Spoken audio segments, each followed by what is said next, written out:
C'est sur la 96.8 MHz, Ralik Radio Liberté Kinshasa. Alors, nous pensons déjà vous souhaiter un très bon dimanche, vous qui nous suivez en ce moment. Et là, je tenais déjà à souhaiter un très bon dimanche à nos amis qui nous suivent en ce moment, je crois, depuis la commune de Lemba, Quincaillerie La Résurrection. Je tenais à saluer Roger Ntsuka Papa Namegan, Quincaillerie La Résurrection, juste en face de Lokolé, après la station. Nous pensons que vous aurez droit à quelques interventions liées à ces problèmes de construction. Si vous avez besoin de construire comme il faut, matériaux de construction, Quincaillerie, la résurrection, c'est bel et bien la solution avec Roger Ntsuka Mbwangi, Papa Namegan. Donc un numéro pour contacter Quincaillerie la résurrection, c'est bel et bien 0900, oui, je vois, 0900 187 088, 0900 187 088 et vous aurez la solution. Salutations à vous. Roger Ntsuka Mbwangi, Papa Namegan, Quincaillerie la résurrection. Et j'étais là aussi à souhaiter un très bon dimanche. Nos amis des Flat Inter Matongé, Flat Hotel Inter Matongé, c'est bel et bien au centre-ville, un cadre vraiment très classe. Il y a la restauration, il y a aussi une salle de fête. Pourquoi pas aussi cette salle vous permet de passer des moments agréables aussi. Il y a aussi la restauration.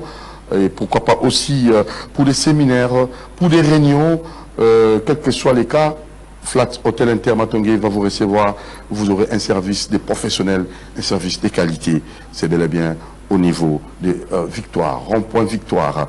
Allez, je tenais à saluer l'administrateur gestionnaire Adonis Mayalos, AG. Bon dimanche à vous.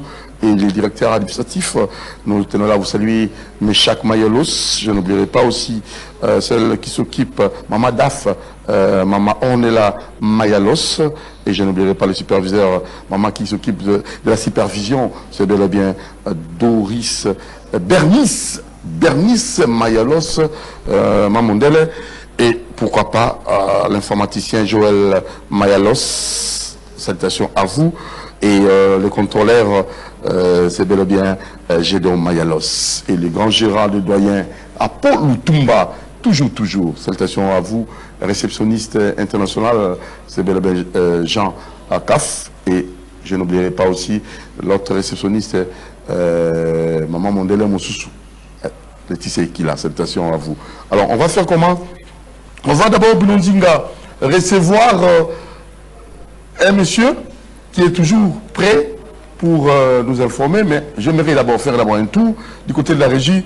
Vous laissez suivre la sœur Dako qui prépare un grand événement et vous allez en savoir plus. C'est parti.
Voilà, nous sommes là, comme annoncé, on va recevoir la voix féminine africaine, meilleure voix féminine africaine, la sœur Dako Carmel. L'homme de 35 ans, quand il confirme quelqu'un, ça veut dire que j'ai eu le temps. Hein? Donc, oreille musicale. Et Kemba et Kuba. Quand je vous dis que c'est la meilleure voix féminine africaine, la sœur Dako Carmel, Iska Bozaboloba, oui, Doudou Montiri, c'est ça. Sœur Dako Carmel, bonjour. Bonjour à vous tous. Comment vous allez? Très très bien, et vous-même? Ouais, tout marche, bonne fête. Merci. Le 8 mars, Le 8 mars. spécial, vérité des stars, avec la sœur Carmel Dako. Et ça, on est jour à bouer, la meilleure voix féminine Babeng ici. Déjà, je dois avouer, hein, c'était un grand plaisir parce que CCTV, c'est chez moi. Très bien, Il y a Doudou, c'est mon vieux. vraiment. Alors, pour moi, c'était un vrai privilège et je vous y remercie. Merci beaucoup. Alors, un mot à toutes ces femmes qui vous suivent, Nangongo Baolandayo, vous êtes les représentantes en ce net moment. Que dire? Les femmes nombreuses, Balatima Puta, Amsouba Ozelama Puta, Amsouba Bundaki, et pas batailleur, pas couturier, parce que mon truc, c'est un grand Putanae, et le juge. La justice, droit, justice, Action. est-ce que action, est-ce que Bazan Akati? Déjà, je salue toutes les femmes du monde et en particulier les femmes de mon pays. J'aimerais dire que nous avons du prix, nous avons de la valeur. Et ce n'est pas le 8 mars qui détermine ce que nous sommes. Et déjà, le 8 mars, ce n'est pas une fête. C'est une journée dont on reconnaît, dont on commémore, on honore la femme. Alors je pense qu'on est femme tout le jour, on est en action tout le jour, on a nos droits tout le jour et on nous fait justice tout le jour. Donnons-nous de la valeur, on agissant correctement. Ça, c'est vraiment un conseil de maturité élevée. Hein. Vous avez une expérience terrible. Hein. Et oui, le peu de temps qu'on a fait sur la terre, on a vu, on a vécu et puis on a appris. On va apprendre. Hein. Exactement. La sœur Dako Carmel prépare un grand événement le 5 juillet. Ouais, le 5 juillet, au village Chetemba. Alors c'est confirmé. Yesu Kaka. Yesu Kaka. Yesu de sang mélange. Oh, Ah, Yesu de sang mélange. Yesu de sang Pourquoi vous avez mélange. insisté? Oui, j'insiste sur ça parce que moi je suis des Fepako, Nzambe Malamu. Alors on a l'habitude de dire chez nous c'est Jésus sans rien ajouter. C'est pourquoi j'ai dit Yesu de sang mélange. De la même manière qu'il a agi dans le temps, chez nous il est resté fidèle. Yesu Kaka. Et c'est aussi le titre les derniers sons que j'ai sortis en novembre dernier. Les titres c'est Yesu Kaka. On a une histoire avec Dieu, on a une histoire avec le Seigneur. Ok. Il y a- Prêt pour célébrer Jésus. Question. Là, vous posez la question à qui? Si je pose la question à qui sont prêts pour célébrer Jésus? Il Qui sont prêts? n'y a pas que les enfants de Dieu. Il y a ceux qui pourront entendre notre voix et puis accepter les Christ, venir nous suivre. On est prêts tout le jour. Pour ceux qui sont déjà nos fans, par exemple, pour ceux qui nous suivent, ils savent que nous sommes prêts pour le célébrer. Alors pour ceux qui ne sont pas encore prêts, c'est le moment pour vous de vous apprêter pour nous suivre. Et là, c'est comment? Calme-moi pour plus de détails. Oui, parce qu'il y aura Ouais. vente des billets. Oui. La billetterie va s'ouvrir le 1er avril officiellement. Et c'est alors on aura aussi l'affiche finale. Vous remarquez, c'est en rouge parce que c'est juste la noce. Mais c'est confirmé, les 5 juillet, on sera ensemble pour célébrer Jésus. 5 juillet, hein? Yeah. Chantemba Village. Et les billets sont déjà en vente? La billetterie va s'ouvrir le 1er avril. En avril, hein? Ouais. Avril, mai, juin, juillet. Donc ça sera à 10 $ pour le standard, 20 $ pour le VIP. Et pour ceux qui aimeront soutenir l'œuvre, vous pouvez aller jusqu'à 1 000 $. Dieu vous bénira. Pourquoi Chantemba? Pourquoi le 5 juillet? Pourquoi le 5 juillet? Déjà, ça fait un long moment. Je me rappelle, j'étais ici la fois passée. Oui. Je vous avais promis que je me préparais pour une activité. Moi, je suis ce genre de personne qui ne fait rien sans l'accord de Dieu. Ok. J'ai béni le Seigneur aujourd'hui. Je me fais entourer de merveilleuses personnes. J'ai été en train de parler avec mon manager. Je le salue en passant, Riga. Je lui disais, MC Riga, voilà. Je lui disais que depuis l'année passée, que j'ai envie d'organiser quelque chose. Ça doit se faire en ville. Comme d'habitude, il s'est mis en lèvres, il s'est mis à chercher des salles. Et voilà, on s'est convenu pour là. Mais on n'avait pas de date. Je commençais à prier Dieu. Vous voyez, j'ai annoncé ces concerts depuis le 14 juillet que j'avais annoncé ces concerts. Le 14 février, je voulais dire, j'avais annoncé ces concerts. Mais pourquoi juillet? Parce qu'il y a encore le temps. C'est parce que le Seigneur m'a donné cette date. Moi, avant de chanter, avant d'organiser, Seigneur, qu'est-ce que tu dis? Il me donne la date, il me donne le jour. Et des fois même, il me donne des invités. C'est pourquoi je n'aime pas faire les choses selon moi-même. Qui sera couronné? Qui sera couronné? Il y a Doudou. Je pense que c'est Jésus. Mon infographe, il est fort. Hein? Il a déposé la couronne sur... Heureusement pour vous, madame. Oui, il est fort. Donc Jésus-Christ sera couronné. Hein? Exactement. Ça, c'est très bien. Yeah. Alors, pas d'invité des marques? Des invités surprises? Sœur Dako seule devant son public? Ça sera comment? J'aurai plusieurs artistes avec moi. Il y a ceux de mon église qui vont m'accompagner.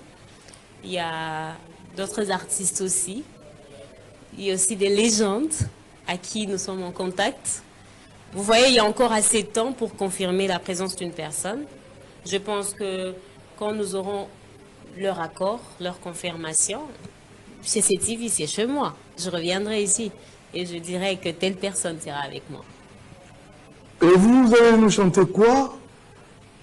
La sœur Carmel Dako, c'est déjà à quelle heure? Le concert va débuter à 15h. 15h. Et vous allez nous chanter quoi? Parce que là, c'est l'avant-goût de ces grands shows. La première sortie, deuxième sortie, troisième sortie. Mais moi, je crois que c'est la première sortie après c'est long, avoir pris beaucoup de temps. Ouais, j'avoue, ça a pris beaucoup de temps. Alors, ces jours-là, je vais proposer Bangaté. Bangaté. Bangaté à mon public. Il y a plein de chansons. Je vais proposer Naevi. Je vais proposer Koloyoka. Yesukaka. Il y a Apocalypse 22. Il y a aussi la chanson qui s'intitule Jésus, que les enfants de Dieu vont découvrir ces jours-là. Voilà.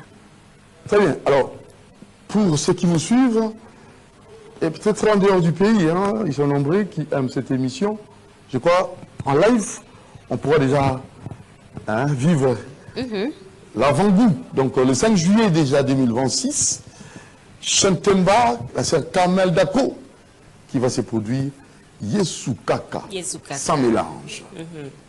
C'est parti avec Bangaté. Bangaté, je vais faire Bangaté. Bangaté, hein? Yeah. Très bien.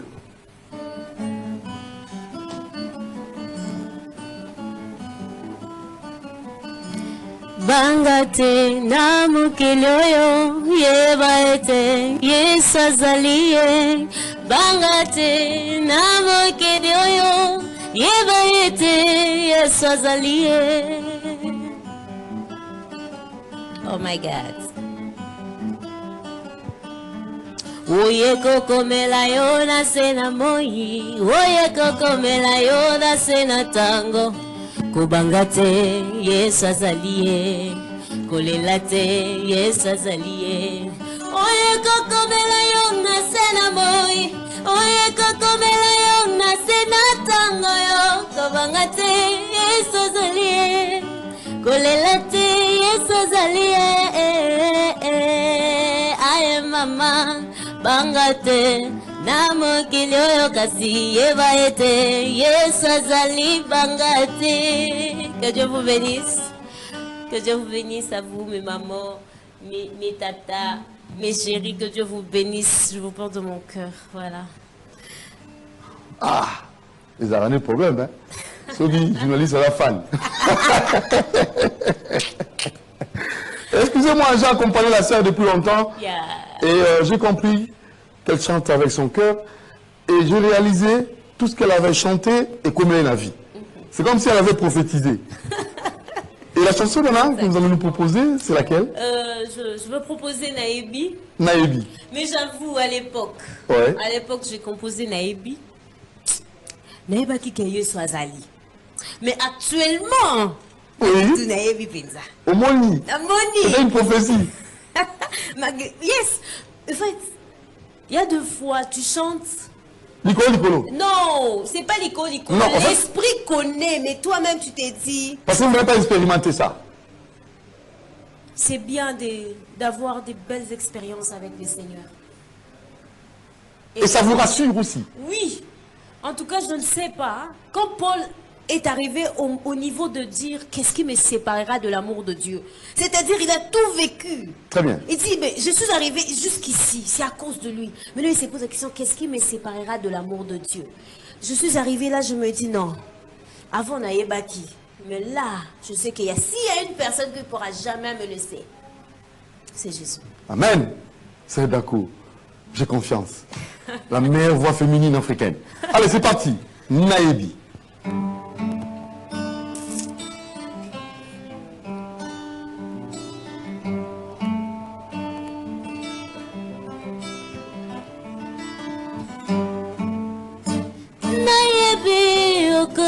Kanga mokete mame tambola nangaye nayebi okoti kanga mokete male okotambola nangaye atala boto tikanga mokete atako zanga shamael tambola nangai wonani Yesu nani Yesu wanani yango wanani Yesu wanani yango wanani Yesu wakoboti saka pebi komba yako balisa na dome yako sala bola mwe oh ala nani yango azongi sali toi bakata na mbeli abemi sambongo na libunga bisi sesa bidi moe tomboma oh sesa bidi moe amoni tosukela wa sipona nini mama tozela concert ngo yesu. D'accord, Kamel. Vous savez, d'accord. Moi, nous sommes naebi permettre naï, nous invité. Vous savez, il y a des gens, qui a que quand bandina comme naïe PD. Ils acceptent ça. Les soumets ils peuvent s'ensemble de kanda. A comme PD, a comme lesbienne. Un mot. Tel que j'étais en train de dire. Avant tout, banano na piaka. Avant tout, bandana problème qui a commis boye. Il y a doudou. La base, ce que nous sommes aujourd'hui, il faut dire merci aux parents. L'éducation. Donc, on a n'engé to beaucoup la rabana. Au beaucoup la bana. Lutter pour le lobby. Base à la bien. O yazana mbongo. A ko éduquer bana de façon à ta ce qui bazana ngote. Ba ibate. Bakoma bakuluna te oyo pe aza nango te akobokola mwana de façon que ceux qui a commis nango abeba te. C'est pourquoi si y a Doudou Ozaboye, beaucoup de gens ont de l'estime pour vous. Bon, on a un Doudou qui marche, mais il y a une femme qui a lutté derrière pour que son fils Doudou soit excellent. Martine. Voilà. Imagine que Dieu se souvienne encore de cette femme. Elle est toujours là. Oui, que Dieu se souvienne d'elle et que Dieu la garde. Parce que j'aime d'abord la journée d'aujourd'hui parce qu'on ne parle pas de la fille, on parle de la femme. Je veux préciser à tout un chacun, l'âge n'est qu'un chiffre. Amen. Mais les valeurs sont inculquées depuis que nous sommes enfants.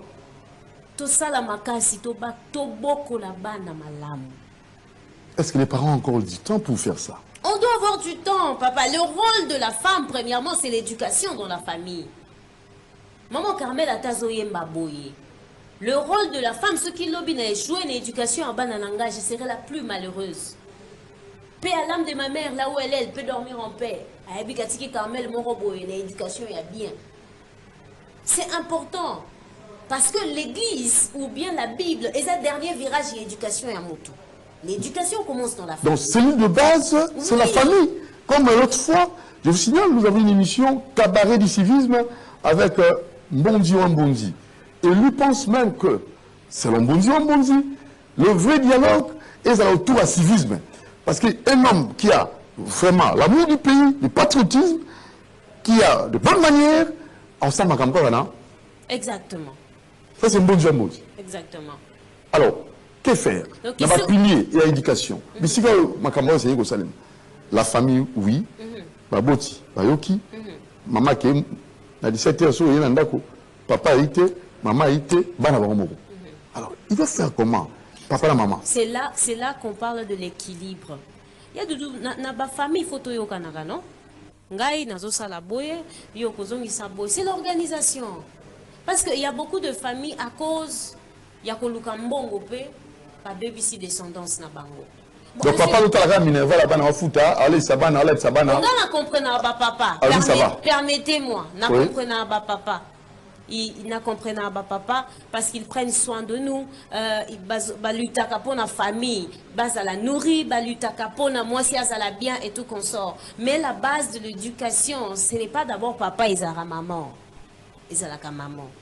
C'est pourquoi je suis en train de dire si vous êtes équilibré, hein, il y a de ceux qui touchent vraiment équilibre dans le domaine nyonso, même banana biso ba okola bien.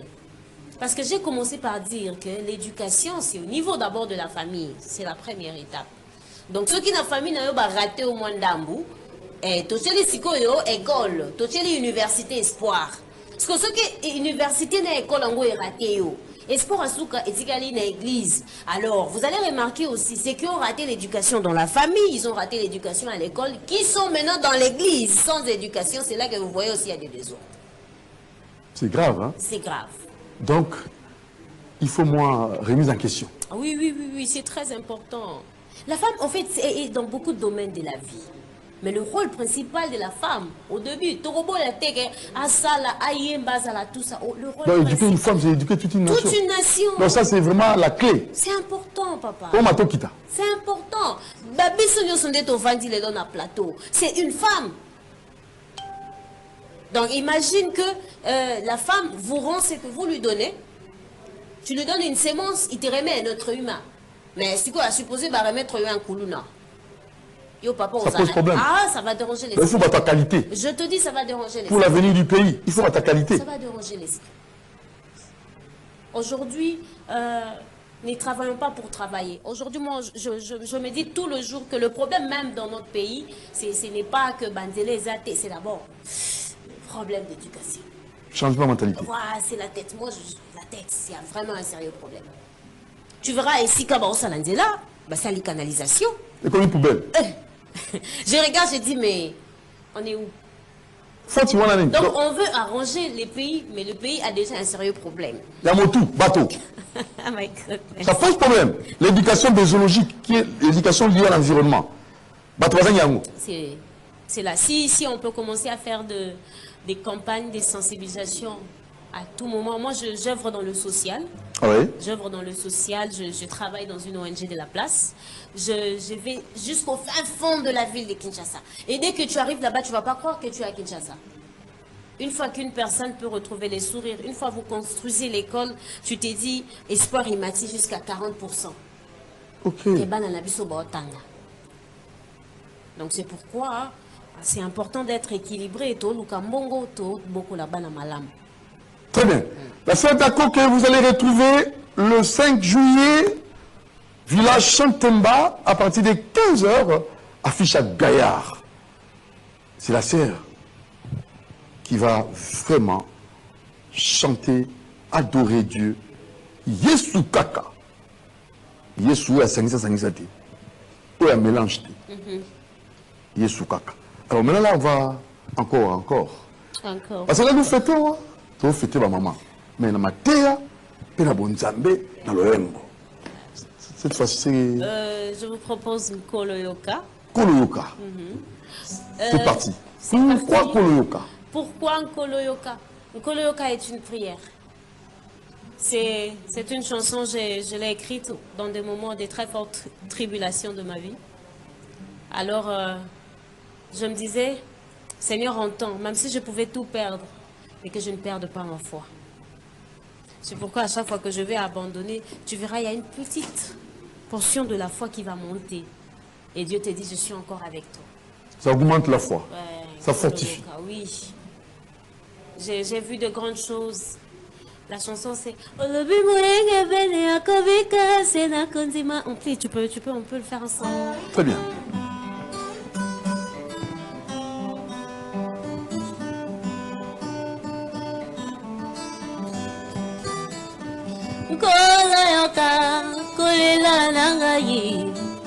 Nasimbayo Yesu nanga zala wanga Yawe yoka kulela nanga ye Mimoni sana yo Yesu nanga Olobi moyenga bene akubika sena kondima na ye Nanu tena mona mutwa yepa na yo azonga pamba ye Olobi moyenga bene akubika sena kondima na ye Nanu tena mona mutwa yepa na yo azonga pamba ye Sembola loboko na yo Yesu nanga ye Salela nga bika mwana mona ye Kokisa bilaka na yo nkolo nanga ye Salela nga bola muna mona ye Ankolo atana moto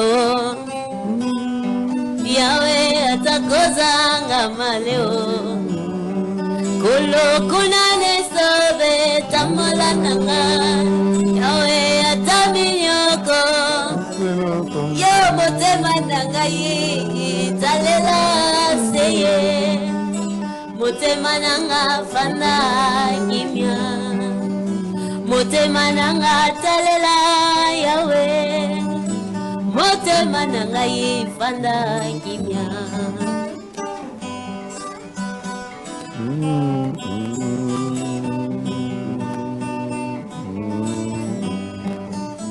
Butu wate umbeli tomo ekotana Sembola loboko na yo Yesu ayo Kokisa bilaka na yo nkolo nanga ye Salela nga bola muna muna ye Ankolo atana moto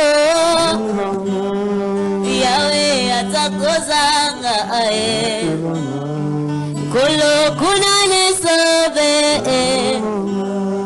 Yawe ataminyoko Yo motema oyangai Que Dieu vous bénisse motema nangai Koloyoka Motema fait vanda kimia. Ouais, motema fait vanda kimia. Motema beta. Surtout ça on mise au monde makambo ebele.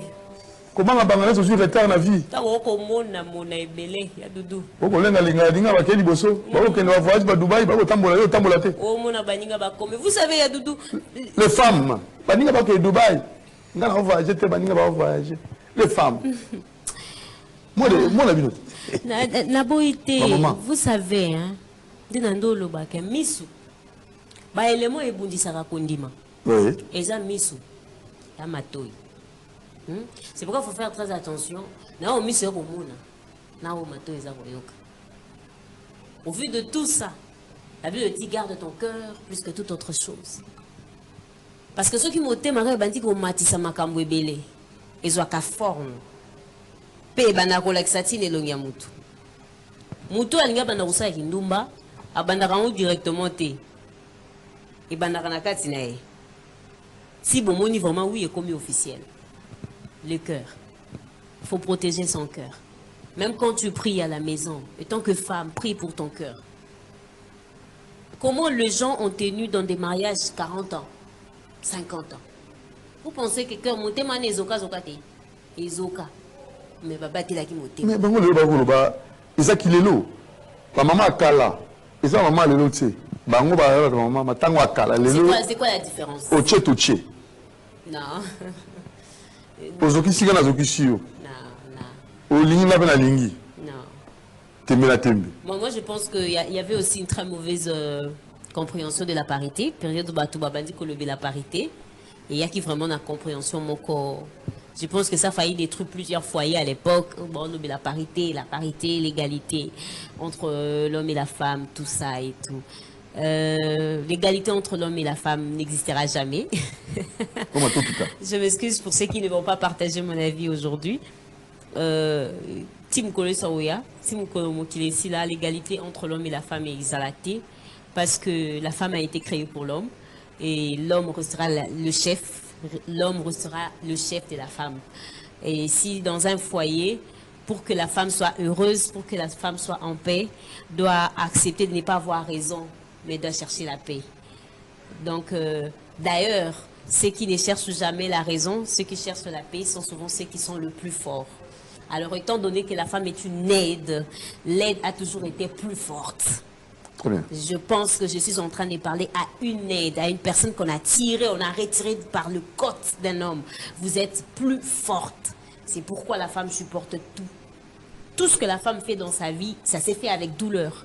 La maternité avec douleur, toute l'étape de sa vie, les cycles qu'elle va traverser, ça s'est fait avec douleur. Je pense qu'on n'a pas besoin d'avoir raison, mais on a besoin d'être heureuse et puis en paix. Le mot hein, on va passer. Oh. Hein, d'accord. Caramel.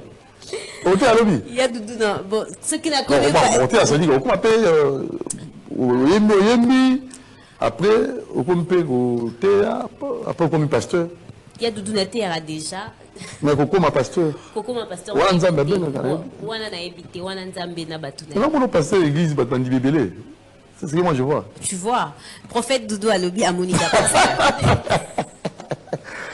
Chentemba, le 5 juillet, hein, c'est ça? Le 5 juillet, il y a Doudou Nazo Bissao. Et puis. Alors, bah, l'église, bah, on a habité.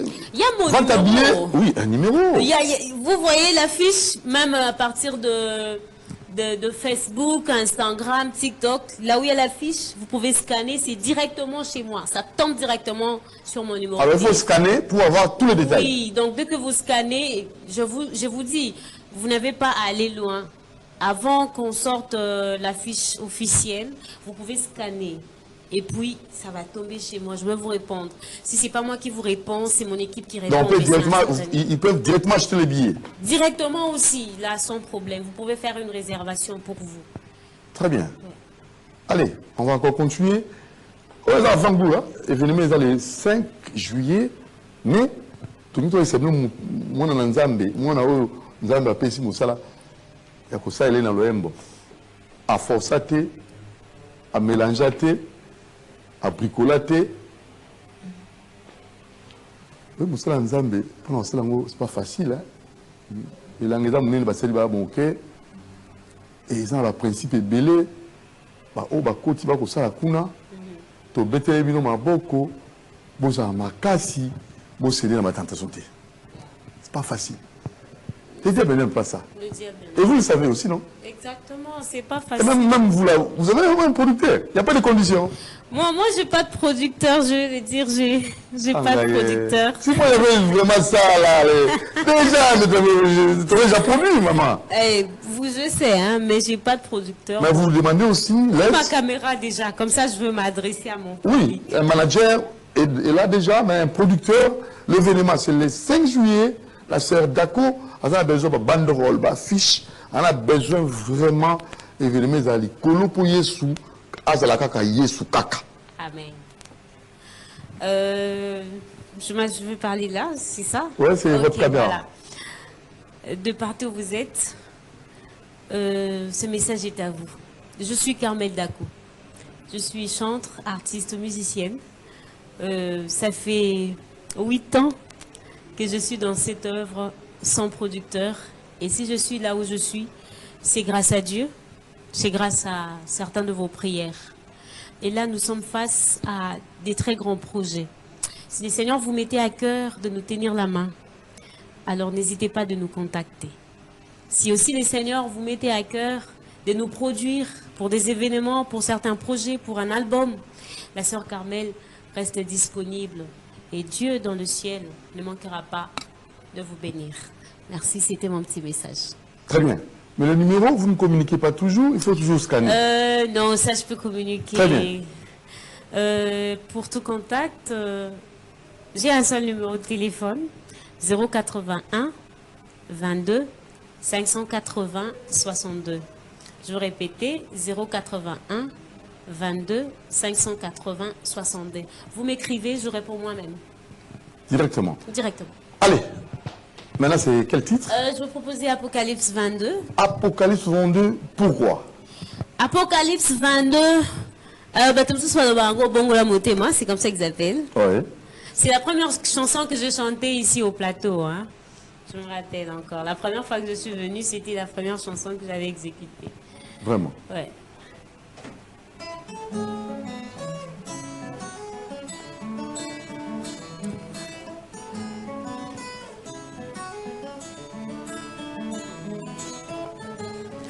Ongola motema mi pesa na Yesu. Ongola motema na yo mi pesa na Yesu. Akosalela kayo oyo mokele salate. Akopesa kapeyo oyo mokele pesa te. Ongola motema mi pesa na Yesu. Ongola motema mi pesa na Yesu, mame, mame, mama. Bongola motema bongola motema na yo. Boni boni okotombwisa makanisi na yo we. Boni boni okotombwisa makanisi na yo boye. Kindoki kindumba otikate o okoluka esango. Kindoki kobo otikate o okoluka esango. Bongola motema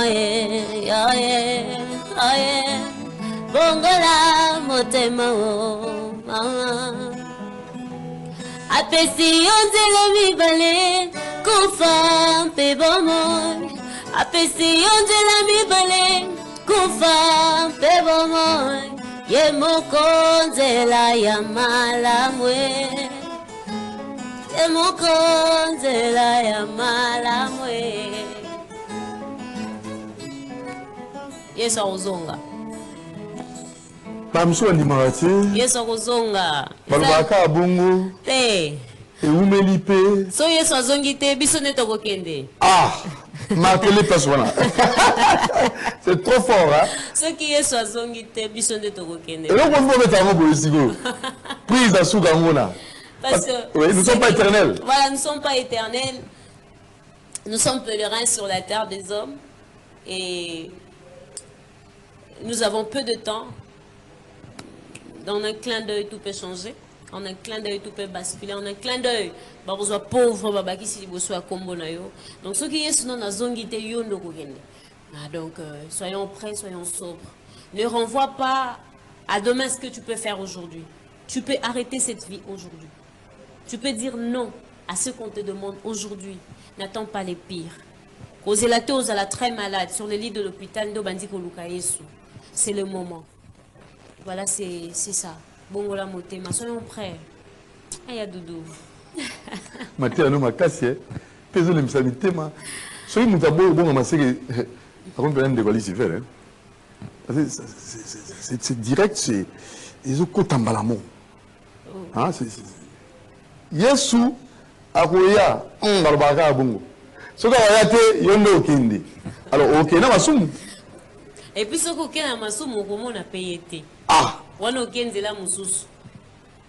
Mais Doudou, dis-moi un peu. J'observe de temps en temps ce que vous faites. Je vois les hommes de Dieu, je vois des prophètes tout autour de vous. Je me dis des fois, vous les faites. C'est une part pour vous de soutenir l'évangile, de soutenir l'œuvre de Dieu. Maintenant, après tout ça, bon, Jorango et Koki, Ozonga et pas Mokolo Pema. Bon, après, ok, côté Moussous. Tu vas pas regretter tout ça. Quand nous sommes en train d'accord. La France va profiter à Minine. C'est ça. Tu dois profiter de l'évangélisation. Tant les amiguités. Tant les amis guités. Moi, j'ai vu des gens que j'aimais tellement partir. Vous voyez, j'ai vu comment ma mère, elle rend l'âme comme ça. J'étais avec elle, elle était forte, elle riait, mais elle est partie. Alors, la joie que nous pouvons avoir, c'est de savoir qu'elle est en paix. Mais à supposer que ça n'a pas de je te dis, ça allait être un vrai tourment pour toute une famille. Donc, s'il faut vivre, vivez bien. Et s'il faut mourir, mourrez bien. Conseil, évangélisation, mais les rendez-vous pour Bozango-Soukoleka, c'est quel jour? C'est le 5 juillet 2026. Ça tombe un dimanche à 15 h au village Chetemba. Alors, il y a Doudou. Pendant que j'ai prié, je me demandais tellement, Seigneur, pour cette journée. Et le Seigneur me dit, c'est une offrande. Cette célébration est une offrande. C'est un culte. Je ne sais pas de quelle manière tu vas te préparer pour venir, mais je pense que ce jour-là, sois disposé parce que ça serait important pour tout un chacun de nous d'offrir à Dieu cette offrande agréable. Yesu Kaka. Yesu Kaka. Yesu Kaka. Qui m'a kakavé? Yesu Kaka. Yesu Kaka. Kaka Yesu. Voilà, alors, nous t'avons vers la fin déjà. C'était trop vite, hein? Mais il y a bien... Non, ça va. Ça va déjà? Ça va. Ça va déjà. Alors, c'est d'accord. Je ne sais pas, peut-être en termes de conclusion. Toi, dans le Zembo. Nous sommes toi, il y a 4 ans. Je vais vous proposer Yesu Kaka. Je vais chanter les débuts parce que c'est la seule chanson que je n'ai pas prestée là. Yesu Kaka. Yesu Kaka. Pour le 5 juillet 2026, Chantemba. C'est d'accord, Carmel.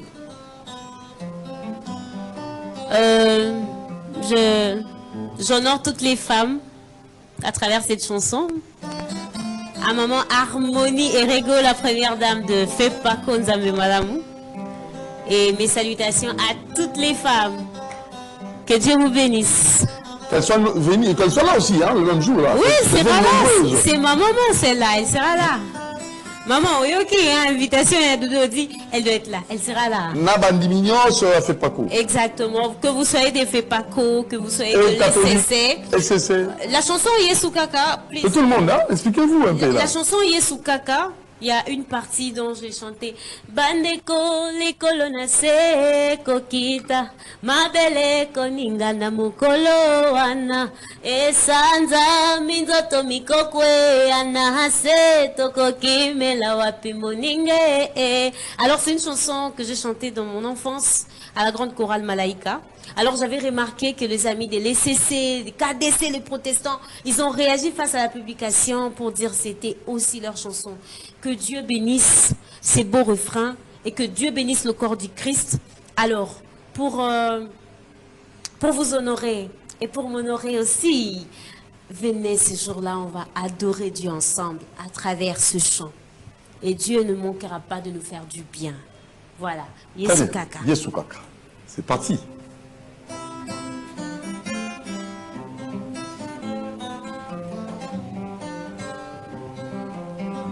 Sepe likolo, como mosusu ezalite pobele ya Yesue.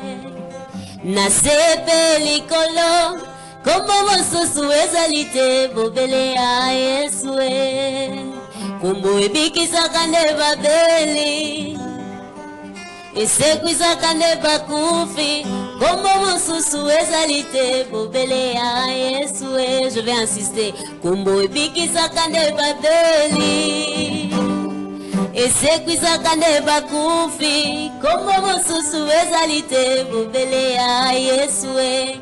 Obandeko likolo na se kokita mabele koningana mukolo wana sanza mizoto mikokwe anahase takakimela wapi molinge. Merci. Mais la danse, on va pas venir la faire danser, hein? Oh, je veux danser les 5 juillet. Venez au village Chetemba, je veux danser. Je veux danser. Yadoudou, je te promets, je veux danser. Vous allez danser sérieusement pour l'Éternel. Sérieusement. Quand on est en vie. Copieusement, je veux le faire. Quand vous vivez, il faut glorifier Dieu. Yeah. Sans Dieu, il n'y a pas la vie, hein? Vie éternelle. Alors, c'est pour finir, je ne sais pas, on finit déjà. En termes de conclusion. En termes de conclusion, femme, droit justice, action. Travail dur, éduque, sont en l'œuvre, en action. Bâtit ses foyers. Et Dieu, dans le ciel, nous bénira parce que nous sommes sur la terre pour accomplir une mission. N'y va pas à côté. Fais ce que tu dois faire sur la terre. Donc avant que tu rentres, que tu rentres auprès du Père, tu dois laisser un nom. Comme Ruth l'a laissé. Aujourd'hui, je suis fière de mon pays. Comme la première ministre, Madame Judith Toulouka. Comme elle aussi, elle va laisser une histoire dans ces pays. Je pense qu'il faut suivre l'élan. Que Dieu bénisse toutes les femmes de mon pays. Très bien. Voilà. Merci, la sœur Dako, que nous avons reçue pour vous. Et qui vous invite le 5 juillet, c'est bel et bien, c'est grand concert Yesukaka. Moi, je serai là. Et vous, vous devez aussi venir pour glorifier Dieu. Chantemba village et vous Panza. Des gars. Yeah. Le frère a quelques... Oui, on plie. Même moi, 2 personnes, moi... Ou bien il y a 4 personnes à concert. Il y a Doudou parce que toujours... Tous ensemble. Papa Doudou, Yesukaka. Oui. Bengisi, maman, Tania, papa Alexis. Très bien. Mon bien-aimé aussi, Oumba. Et puis mon frère évangéliste Rodrigue Menguila, RK Business. Tous en tout Koumisakolo. Très bien. Merci. Le micro, Sœur Dako. Vous l'enquêtez, vous m'y en yebi, hein? Vous l'enquêtez, vous m'y en yebi, hein?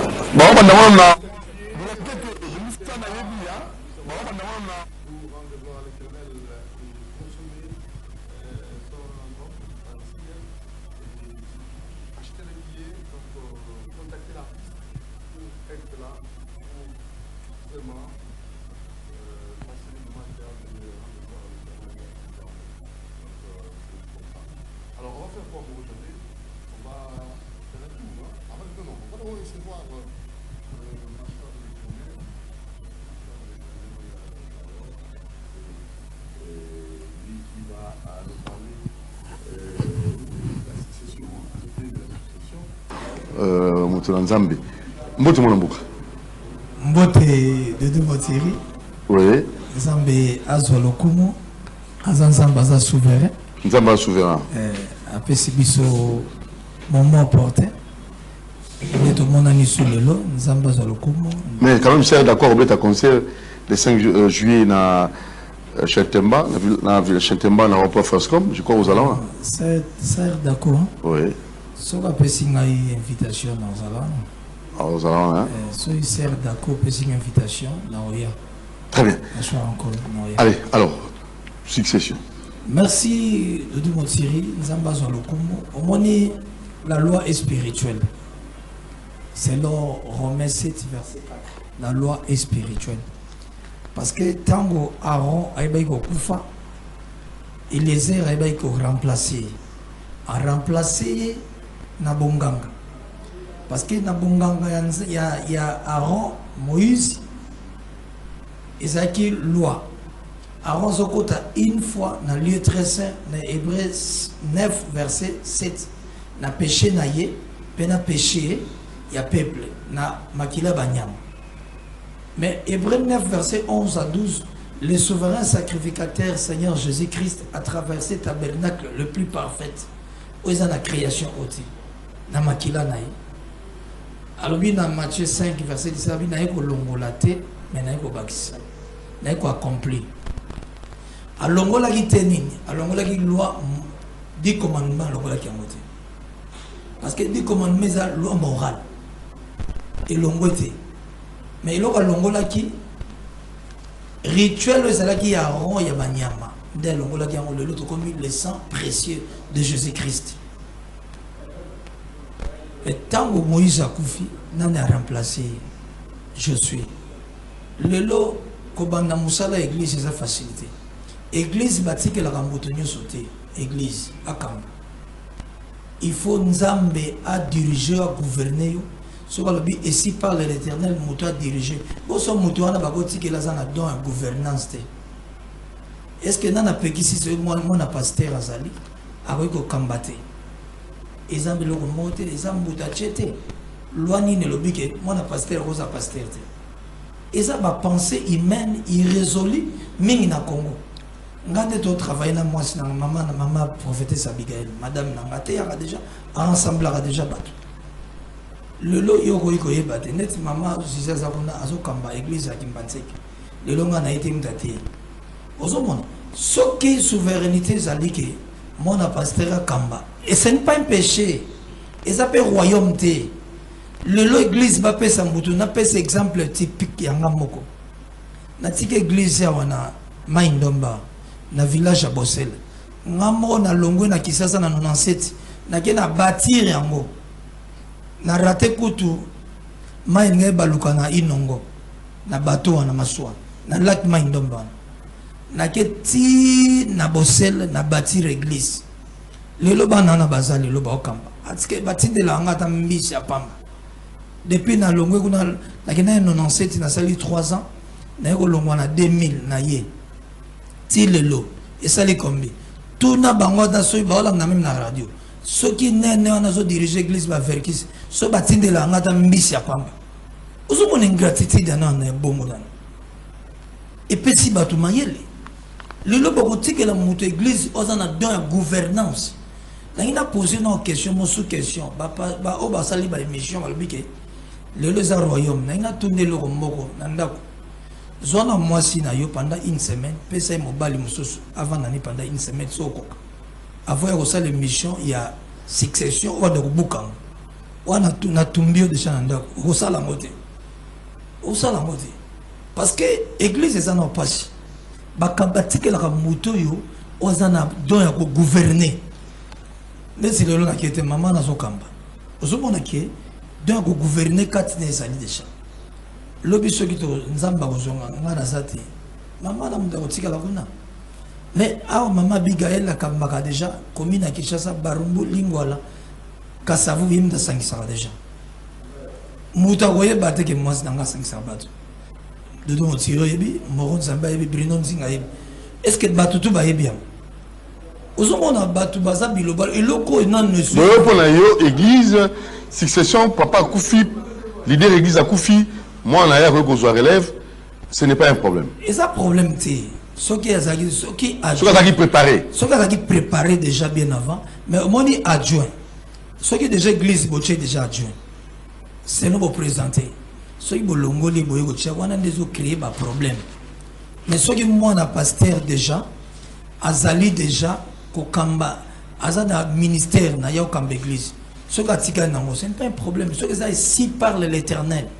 Tout le baka mabete est-ce que bana passer faut ça bandumba bana passer faut ça milambo bon so qui moi na chef coutumier tant papa na kufaka atiki la kanani mbende atiki la kamwana hivi wana za nature babi nature ko enseigner binoté et ça nature faut enseigner bato ce qui peut adjoint ça là qui déjà et ça n'a problème té adjoint ça déjà mais oya adjoint ça té ce qui nzamba lobike tika mwana na ta nzamba ebisaki Moïse abikende telemisa mwana ya Aaron Eliezer atikala yo ngolongola Nouveau Testament Yesu alongola ki des commandements alongola loi te ngolongola la loi spirituelle Romains 7 verset 14 olongola ngoni ezali déjà la loi spirituelle donc ce qui mwana to même on a sens ya mabete bino bo même la tumbio ka eloko moko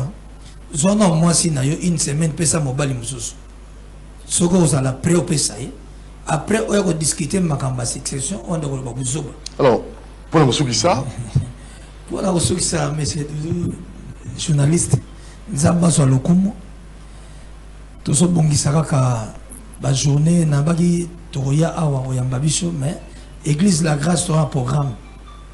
Si Dieu le veut, on sera à séminaire, moi aussi la divinité, mais dimanche, on déjà, le cas de l'Ozaki et Mandala, tout ce qui est malem vers la Pâque. Pâque, Christ est notre Pâque. Nous devons célébrer Pâque. Tu mets la Sainte Seine. Tu mets la Sainte Seine. Tu écoutes un mercredi déjà, l'intercession, il y a ma casse dans ton dit mercredi. Mercredi, Nambenza wana. Bana la grâce, il y a Kimbansek. Bana la grâce, il y a combien de choses partout. Nzamba Zanabino, Apambola Bino. Zamba Pambola, monsieur Rachidi, pharmacien, Zamba Pambola na madame Nona Barumbu, petite sœur, grâce à Zouz, Zamba Pambola, Charlie Bolé Sepoutou. Charlie Bolé Sepoutou. Maman vient. Ah, ça va bien, hein? Charlie Bolé. Ça bien, ça bien. Ma Charlie, hein? Bonne nuit, coup d'œil. Charlie. Na mima, grâce à Sœur Sylvie. Non, maman là-bas. Maman prophétesse. Abigail. Abigail, la sœur. Zamba Pambola, Bach, dans le château, Zamba Pambola, directeur Moïse, Zamba Pambola, Guy, dans le château, Zamba Pambola, Sœur Dora, Batonio Sokoso dans l'habitation. Quand on va les châteaux, on a quand même un couloir, échange, couloir à Zando, président à couloir, Didier Nzao, euro, dollar, dollar, euro. Donc, à toi, il y a pas de dollar, il y a pas euro à changer. Didier Nzao, président à couloir. Ah, la Zando. Ah, il y a un petit Mon cher collègue, va de faire un de monde. Didier Nzao. Dollar, euro, euro, dollar. Tout le monde a caca. Zamba Rosoloko. Très bien. Zamba Pambola, pasteur Daniel Alonga, réformiste. Zamba Pambola, Kimia Ekotana Congo, République démocratique du Congo. Toujours bon là. Zamba Pambola de Dumotiri, Momo Zambé, réalisateur, puis Bruno Nzinga. Toujours bon de la Simaga Mabele Mboka. Tout bon de la bonne Mboka na bicho. Seigneur, tu recommandes Mboka o na salo boko na yo. Tozana Mboka musote o pesibiso. Mabelo pesibiso yango. Olobi batu baleka borde ya baninga te. Mutu twazo telema pona combattre Mboka Congo. Koisaye. Koisaye au nom de Jésus-Christ. Biso tozana ba arme te. Mais tozaka na yo. Pe protéger président Tshisekedi. Au protéger au bombayen na libota na ye. Batak mio surtout bazo combattre ezala musika na ye. Au batela ye na kombo na Yesu Christ Nazareth. Mboka oyezo émergence et matana kombo na Yesu Masia. Amen. De comment Zolando capé Chimanga pe Mama Frida, Mama Julie, bonne guérison.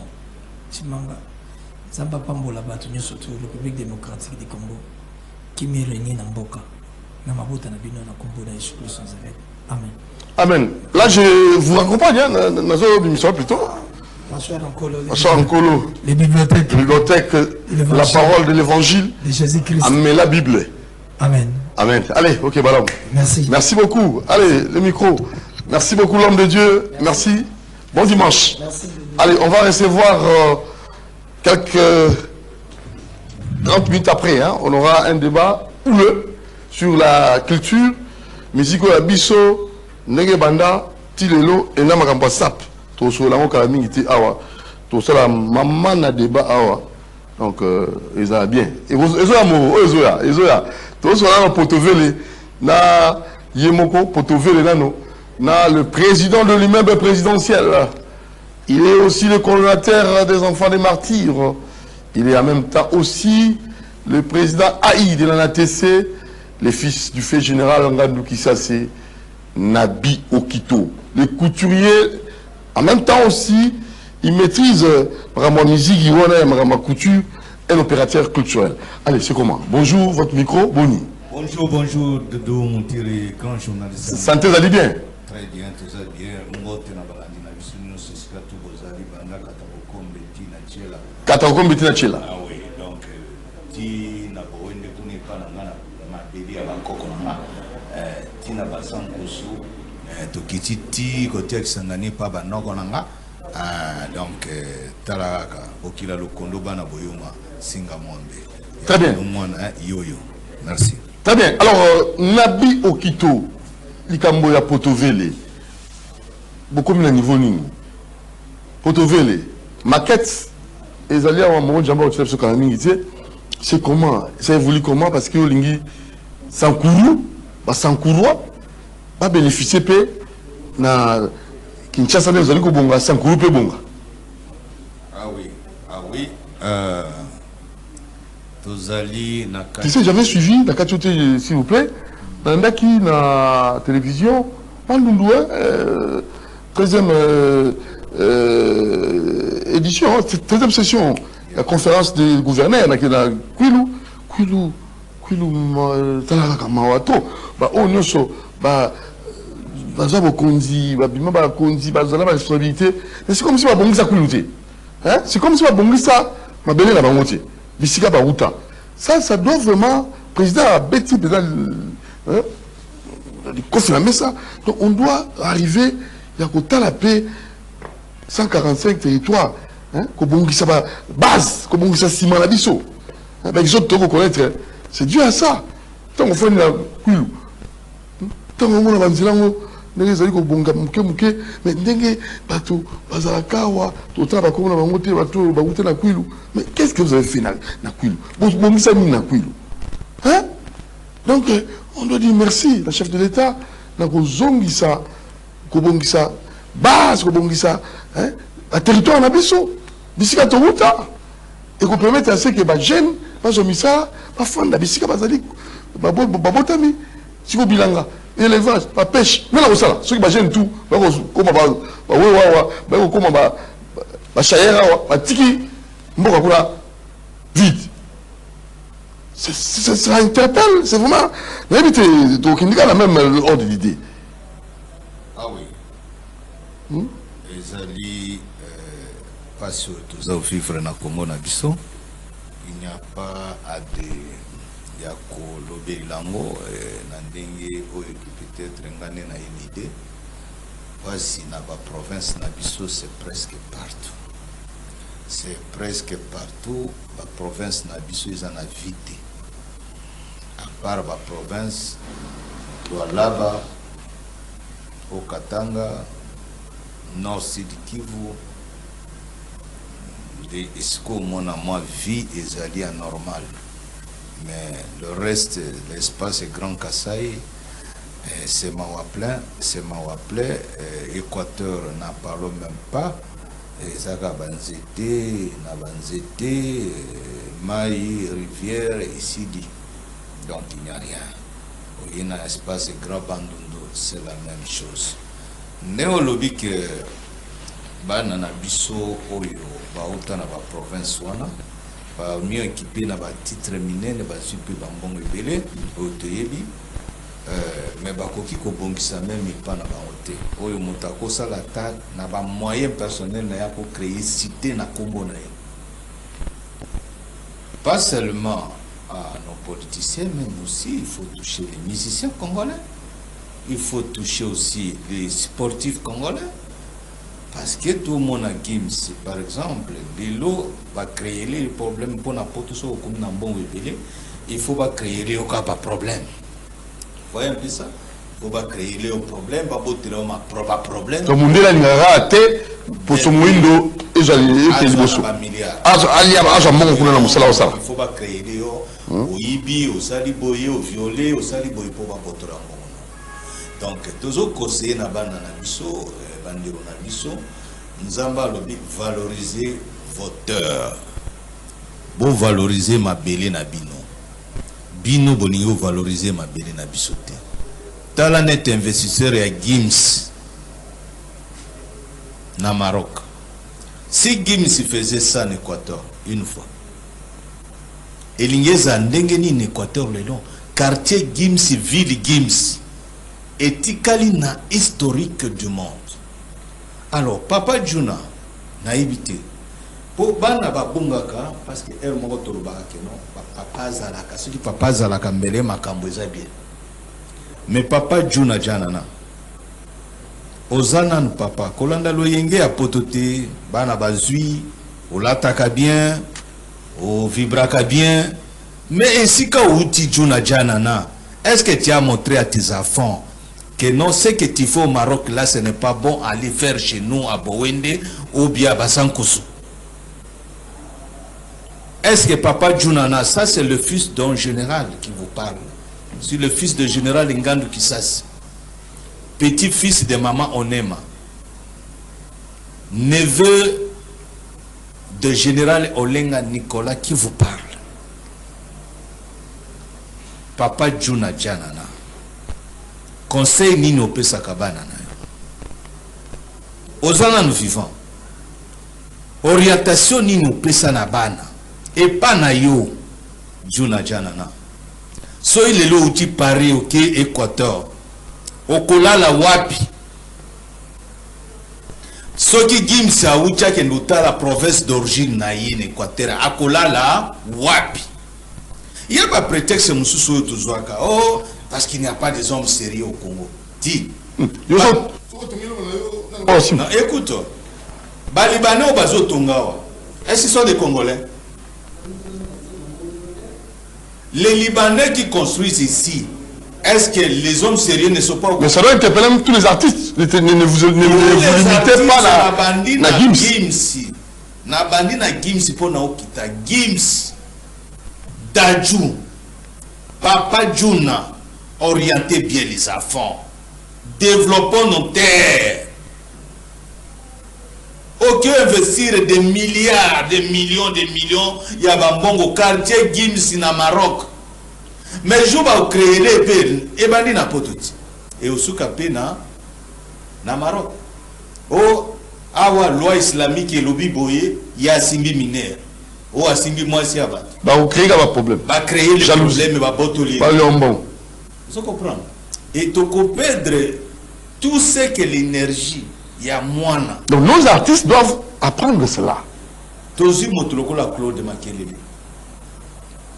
Un mondialiste a bêti dans l'équipe à France. A suivi un bon ou un bon. Wapiata et l'ombre à Claude Makelele au Congo. Tout le monde n'a pas joué. Petro na venu tchatcho yo. Pas ça benga inan. Comme il y a ton immeuble dans un grand hôtel vers le palais de la nation. Oh, c'est qui la maman qui fait oui. Pardon? Joueur n'a pas oui. Ah, ça joueur petit na mongo tozana na Bujumbura. Chabani? Chabani. Nonda. Regardons un peu Eloko Chabani a posé à pleine ville de Kinshasa. Pe banda gunyo seza sima ba parcelle gunyo seza sima na somba. Petit Nabino. Je comprends. Alors, donc, investissement est bien sécurisé dans l'emboka na moko, hein? Donc, investissement ya malamu eza na mboka oyo obotama mabele na yo. Je comprends.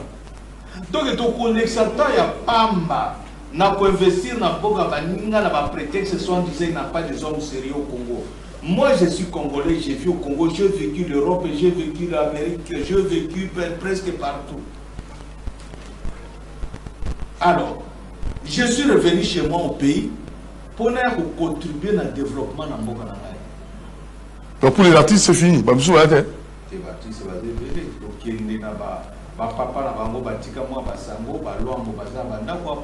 donc c'est important de le faire. Mais les jeunes d'aujourd'hui, vous allez comprendre. En fait, c'est un complexe. Par exemple, quand ils sont aux États-Unis, c'est un complexe. Par exemple, quand ils sont au Canada, c'est un complexe. C'est un complexe, papa. Ils ont des complexes. Il faut qu'on le dise, que nous disons à nos frères, ils ont des complexes d'infériorité. Makanissimo, mon quoi, ba bandless. Il a croyé que na kiosomba villa aux États-Unis comme une danse. Zouana nos richesses, banda kunyo sozui na Côte d'Ivoire, fallait azanandako. Ok na fari nandako, ok na États-Unis azanandako, ok presque partout total la banda kunaye na ba réseaux sociaux. Combien a tongi Ninongo? Ninongo. Fali. Oui, loketo pete. Na Ninongo, otongi noko. Un grand tete la face na yo contre mir na yo siko. Fali pupa. Na Ninongo tongi ni. Fali et Poupa, je parle de vous. Na koyemba na yo to sepedi na yo bimba bien. Eza don na biso ba mongo tout to yemba bien. Obina ape bien, c'est bon. Siko namboka na biso souvenir à part musique. Souvenir nini tikeli biso na Inongo. Ba bateau, ba balinière ezo boma batu na Inongo. Na lac Maindombe. Fali Oko créer ta moi vedette misato bateau misato mine même 5 à qui. Il y a un Congolais l'ingénieur Paul, tout ça là balnéaire métallique, bateau bus. Asali au sali ba bateau ya kitoko na Inongo wana ya yo pe investissement ya mbongo moko ekusila lelo na lobité. Otie pona ko sauver même vie ya bande kuna yo kufa na babalniere na babwato na mai ndombe chaque fois. Oh bato bakufi na mai ndombe, bato bakufi na mai ndombe. Fali Poupa. Même ata 5 bateaux ya kitoko ko sala na ipana bisote. Soko tongi quartier Fali na Inongo. Même ya 1000 maisons. Etikali souvenir Fali. Owo kansango te. Yo koloba o papa azate, mama kufa, bota oriate nga azate. Mais biso banoko na yo ba yaya tozali. O na lobi le komila yo. Ba tout ba ozo image yo ba comme si pas Fali. Ba comme ça papa Juna na bana na ye ba danzu bango tout bana na biso ba imba musique lelo kanisa vos villages. Parce que la Bible nous dit ceci. Avant le retour à Jésus-Christ, mutuna mutu akukutamaka na mabele na ye de terre d'origine na ye. C'est ce que dit la Bible, peut-être Bozo Bossana. Alors, parlons maintenant de Sankourou, Potovele. Ça, oui. C'est un projet.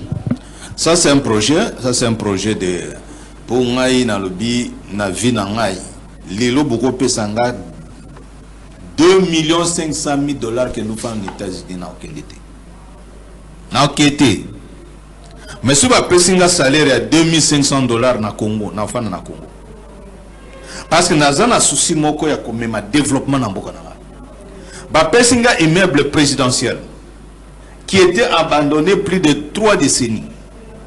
Sans budget aucune. Nous avons créé un système organisation interne. De valoriser immeuble présidentiel, les lieux commis place à ma photo. Sans budget aucune. Mais ceux qui n'ont pas eu budget, nous avons eu. C'est pourquoi les lotoyers, de l'obino, et si quand le monde a le plateau d'Otodi, qui est à Kotonga, ville le plus moderne d'Afrique et du monde. Alors, l'histoire est à Congo et Kokomamanaba na Congo. Il y a une idéologie, on a bengi ba ingénieur.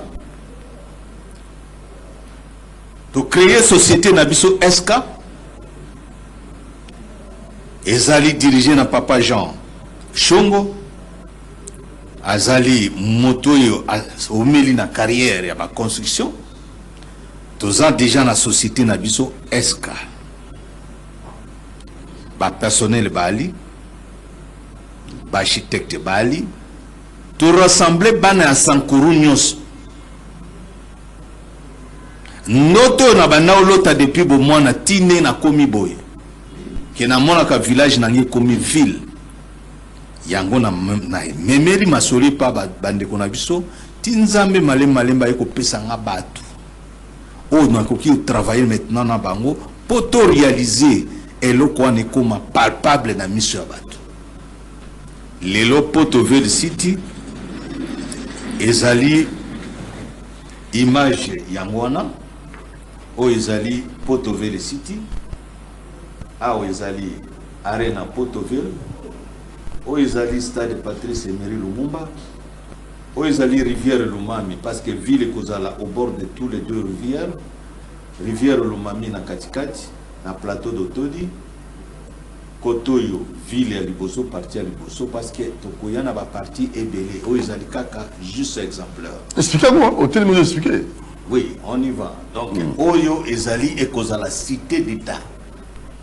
Cité d'État ezali esika otoko créer ezali créer pona ba konzi na biso ba bureau na biso ba nini tout ça l'État na biso ekozala. Après bureau d'État tokozana na quartier à Régie des eaux SNEL et Kolanda ba quartier. Nous c'est ça na quartier d'État.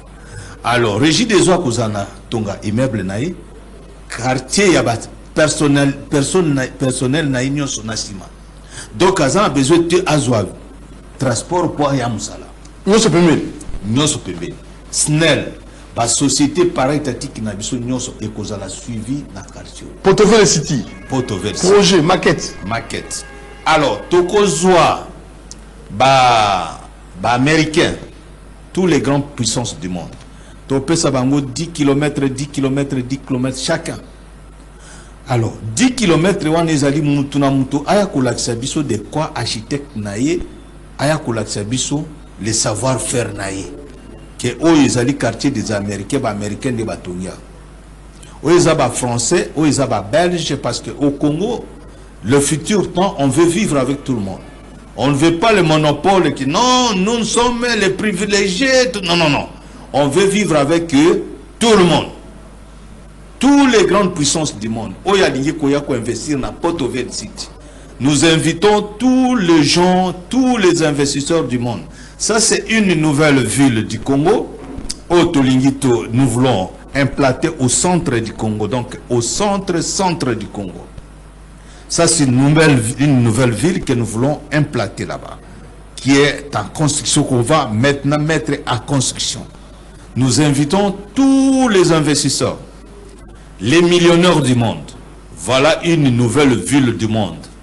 À celui qui veut être parmi les premiers, il n'a qu'à nous appeler. Nous allons amener dès que société, tout, on se prépare avec comment être dans les réseaux sociaux, ainsi un peu partout, les numéros de compte, ainsi de suite, et contacts avec notre société SK.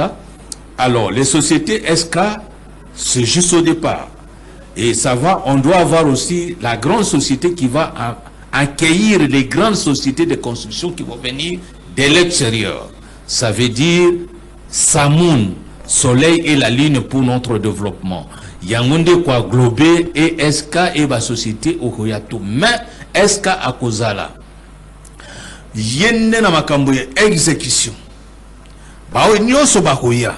Il faut ba mona SK. Au fouti prix pour na ba taxe to ba no futa. Poto pesa au cité, au lingo tongi meuble, oye na SK, oye na ba ingénieur na yo, oye na société na yo, omoni SK. Alors, kunande sikoto kubanda ko travailler na bantu nyoso bakoya ko investir na cette nouvelle ville. This is our new city in Congo. We have to build a new city in Congo. They calling Porto-Verde City in center of Congo. This is our new city. We calling all the richest, the millionaire people from the world, everywhere the corner of the world, just come here. This is a new city we have to build in Congo, in center of Congo. They calling Porto-Verde City. Coming here, welcome for everyone who want to be in the South African country, Congo DRC. Welcome for everybody. Welcome for all the nationalist people, those they have money. We're calling you guys to coming for our new city of Porto-Verde City. Me kwa ndugu wetu wanaongea Kiruga tukufu la Kiswahili, tunaita kama hii ni city mpya tunataka kujenga in Congo. Hii new city iko city enye iko na possibility ya kupokea hata mamillions ya watu. Tutajenga city mpya. Hii town mpya tunataka kujenga in set of Congo. Ya ndio maana tunawaita nini wenye mna patulenu wa Africa wote. Juu hapa ni Pan-Africanist City. Waje, mujeni nyinyi wote. Tutatia kwenye marezo sosio, kuma TV, tutakuwa na namba zetu, tungana jipreparent, tutawaita, mutakuja, unataka kukamata kama mimi nataka kujenga hii building, par example, this building. I see here is not clear. Non, ici, soyez we can be. Je crois Moro Djambé là, Binonzinga. Oui. But here is not clear. Ezali kolo Moro Djambé. Ouais, c'est bon. Montrez. Ça ne sort pas. C'est. Montrez. Alors, olobingai mimi nataka ni mimi nina hela zangu afu nataka kuja kujenga hii building. Tunawalika wote mujeni. Hii building inaomba hela ngapi juu nijenge hivi? Tutakuelezea mali gani unaweza kutosha, unalipa kwenye Samon, afu wanakujengea kama hivi na kwa building yako kwa hii city mpya. Dote tunawalika wote wandugu zetu wenye wako Afrika. This is a city for all black people. You are black, you have money, just come for this new city of Congo. Voilà. Pour finir maintenant, parce que je vous ai donné tout le temps, les moyens sont venus pour encore s'approcher au. Est-ce que vos communautés Bakundi, est-ce que tous les Sankourois sont d'accord pour trouver les sites maquettes que vous proposez et bon Mamabou? Tout à l'unanimité, pas pour ce projet. Ah oui. De façon unanime. Oui, baza pour payer, bazo mona netindoto. Parce que belé va benga lobi, o izandoto te. Très bien. Est-ce que réellement que salima? Ok. Alors pour finir, tu passer dans un grand débat autour de ça sur le plan culturel, sur la bateau, la musique, sur la paix, il y a SAP. Donc tout ça, le grand débat où vous allez aussi être là parmi tout le ici. Il y a BLMV, il y a aussi le Lumumba doit aussi être là et notre ami Outimona Ina, Azapena Biso Awa. Oui, toujours quand même. Oui, merci mingi pona kusuki sapona nga pona lelo na lobi nalinga na lobi la mwa muke pona makambo ya president Kyungu Kisebe Wilibert oyo azali na kokangama na Kalemi bakangie balobi o baweli mabele na famille ya Kabila.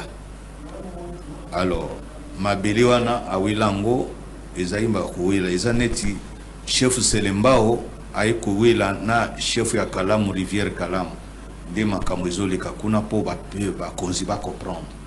Alors baiko mona ke kuna depuis 1984 basambaka papa Dieudonné Kasongo leki ya mzee basambaka po ne loko wana Kyungu akanyaka procès wana po ezana mabele na ye ya Kisebwe.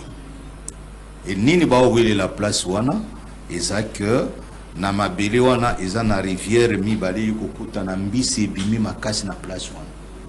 D'où bato yankoro bakomi ko envier bayati na village Kisebe babotola bango et bale wana. Alors ebali ezali ya Kisebwe oyo kikombo na ezali Kyungu Kisebwe Wilibert. Donc ils ont même combo na ye. Et puis là mususu na lingina yebisa bakonzi ya mboka. Le président Kyungu Kisebe Wilibert azo wela mabele na famille na ite. Te. Obie ye na leki na ye oyo azo sa l'intérim na ye na mboka. Te. Ezali batu mususu bazali kolinga kobotola bango mabele. Ezala ye, ezala leki na ye, babotola bango mabele. E rivière wana ya Kisebwe.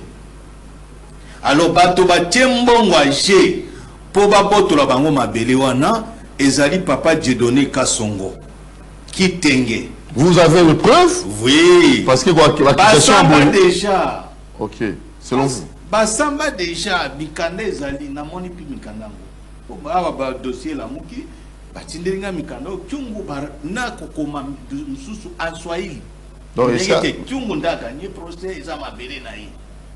Alors pour finir, hein, parce que là, dossier wana baikola musango lelo ezali juste parce que pona ko intimider Kyungu Kisebwe parce que Kyungu Kisebwe manono ebimi na ba minéraux ya nouvelle matière nyonso lo balelo ebimi na manono. Alors ebele abato bali komi na ba carrière kuna o ezali légal illégal. Siko Kyungu tango akiti kuna ba moni ke Kyungu aye ko dévoiler ba secret na biso.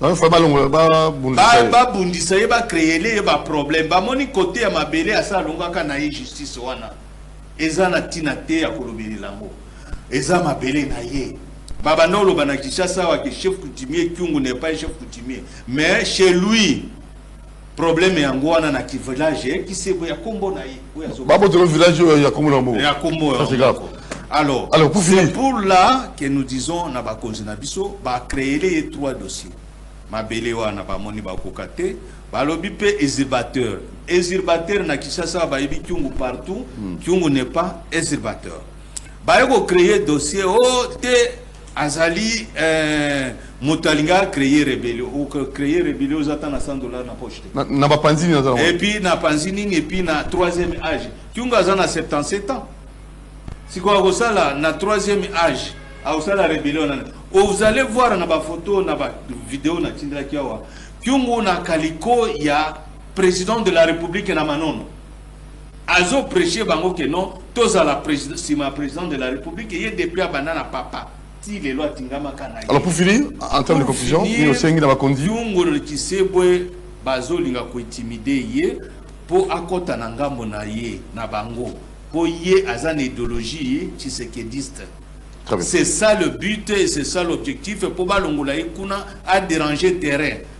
Et service d'intelligence en air na biso académie, je vous apprends que banda lelo ezali à partir à lobby semaine prochaine babenginga po ba chef coutumier akuna balingi makambo ezo salema na bato wana kalate yango bayebisinga boyo délégation moko ekomi na Kalemi ya CCCRC bazo kende na territoire de Nyunzu maintenant ba kende ko installer ba chef coutumier donc mokonzi ya mboka ministre de l'intérieur boyo kanga mbela nanga oyo botuna na Kalemi soki ya une délégation ya CCCRC oye kei na mutu moko batangi kombo kuna pona lingi kotanga komba mutu awate bota la service d'intelligence et si y a une délégation qui na territoire de Nyunzu installé de nouveaux chefs coutumiers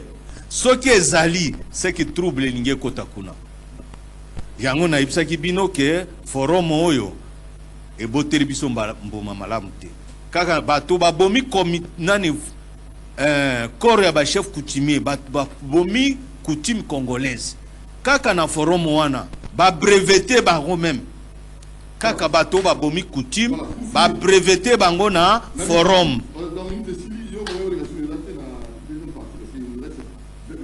Alors biso tokosenga bon na finir pona oloba keno bo mekakotala oizo le kasiko na territoire de Nyunzu à partir de la semaine prochaine.